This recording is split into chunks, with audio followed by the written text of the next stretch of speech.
एक बार की बात है, एक महात्मा जी थे जो प्रवचन देने के लिए गांव में जाते थे। उनका खुद का कोई ठिकाना नहीं था।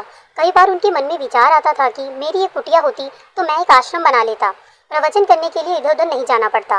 एक दिन उन्हें किसी ने बताया कि इस राज्य के राजा बड़े दिल वाले और बड़े दानवीर हैं। उनसे जो कोई भी कुछ मांगता है वह दे देते हैं। यह सुनकर महात्मा जी के मन में आया कि मुझे भी वहाँ जाना चाहिए। यह चाहत लेकर कि राजा के दरबार में कुछ मिलेगा, महात्मा जी राजा के महल में पहुंच गए। वीडियो को लाइक, चैनल को सब्सक्राइब करके एक प्यारा सा कमेंट करें। राजा के दरबार में जाकर देखा तो बहुत भीड़ लगी हुई थी। जब महात्मा जी का नंबर आया तो राजा जी ने महात्मा जी से प्रणाम किया। तो महात्मा जी ने राजा से कहा, मेरा कोई ठिकाना नहीं है, मुझे कुटिया बनानी है। तो राजा ने पूछा कि महात्मा, आपको कुटिया बनानी है और कितनी ज़मीन चाहिए? तो महात्मा जी सोच में पड़ गए। तभी राजा ने कहा, सूर्यास्त से पहले जितनी दूर तक जाकर आप लौट आएंगे उतनी ज़मीन आपकी होगी। यह बात सुनकर महात्मा जी बहुत खुश हुए। महात्मा जी ने चलना शुरू किया, फिर और दौड़ने लगे।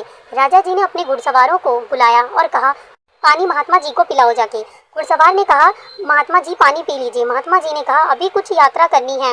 दौड़ते समय जंगल में झील भी उन्हें दिखाई दी। तो उन्होंने सोचा कि यह झील भी कुटिया में ही होनी चाहिए। तो महात्मा जी और तेज दौड़ने लगे।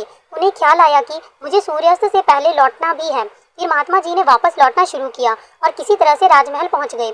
जैसे ही पहुंचे महात्मा जी गिर पड़े और फिर कभी नहीं उठे।